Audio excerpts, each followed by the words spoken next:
बिस्मिल्लाहिर्रहमानिर्रहीम। नाज़रीन इकराम, अस्सलामु अलैकुम वरहमतुल्लाहि वबरकातुह। मैं आपकी खिदमत में हाजिर हूँ दीनी मसाइल का प्रोग्राम लेकर। एक भाई ने पूछा है कि क्या SMS के ज़रिए से दी गई तलाक वाक़ई हो जाती है, इस सिलसिले में शरई रहनुमाई करें। हमारे माशरे में बड़ा अजीब रिवाज है, तलाक को मामूली खेल समझते हैं और बातों बातों में तलाक दे देते हैं।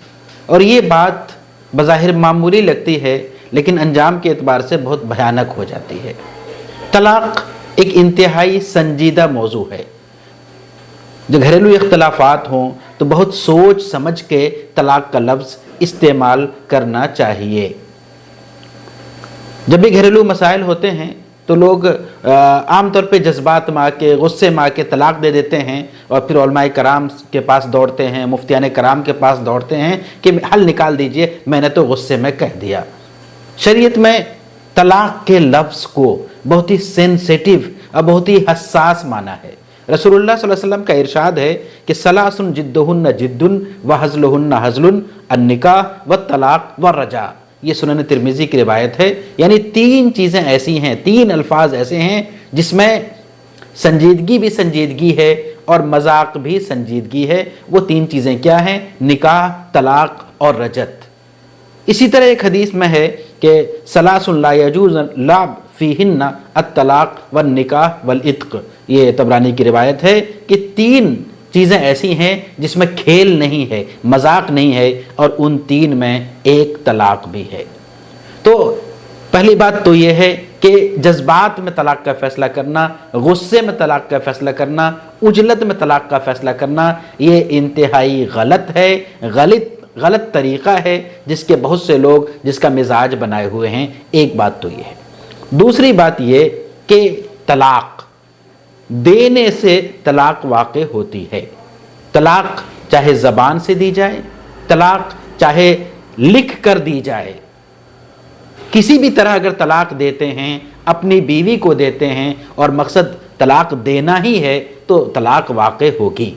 लिखने के बहुत से तरीक़े हैं। पहले ज़माने में लिखने का तरीक़ा तहरीर लिखी जाती थी। आज वही चीज़ मैसेज के ज़रिए से, व्हाट्सएप पैगाम के ज़रिए से लिख के भेज दिया जाता है।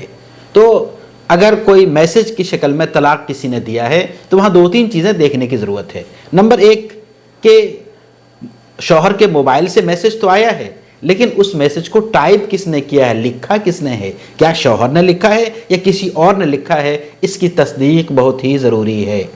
दूसरी चीज़ कि शौहर ये चीज़ होशो हवास में कर रहा है, वो मदहोशी में तो नहीं कर रहा है, उसको पता ही नहीं कि वो क्या टाइप कर रहा है। तो समझ के अगर कोई तलाक का लफ्ज़ लिखता है और अपनी बीवी को लिखता है तो जाहिर सी बात है कि ये ऐसा वर्ड है जिसमें मजाक नहीं चलेगा, वो हकीकत ही हकीकत है, तो शरन तलाक वाक़ई हो जाएगी। तो मैसेज की शक्ल में अगर कोई तलाक देता है और तलाक देने वाला उसका शौहर है, वो अपनी बीवी को लिखता है, तो तलाक वाक़ई हो जाएगी। रही बात कि ये तरीक़ा इंतहाई गलत है, इस सिलसिले में इस्लाह की ज़रूरत है। तलाक इंतहाई संजीदा अमल है, बहुत सोच समझ के तलाक का फ़ैसला करना चाहिए। कुरान करीम के अंदर जब घरेलू इख्तलाफात हो जाएं तो उसकी तदबीर बताई गई है और स्टेप बाय स्टेप और मरहला दर मरहला तरीक़ा बताया गया है कि उस घरेलू मसले से निकलने की तदबीर क्या होगी। तो उस तरीक़े को इख्तियार करना चाहिए, उलमाए कराम से मशवरा करना चाहिए। और यूँ अचानक यूँ बैठे बैठाए तलाक का वर्ड इस्तेमाल कर लेना और तलाक को मजाक बना देना, ये इंतहाई गलत अमल है, इससे बचना चाहिए।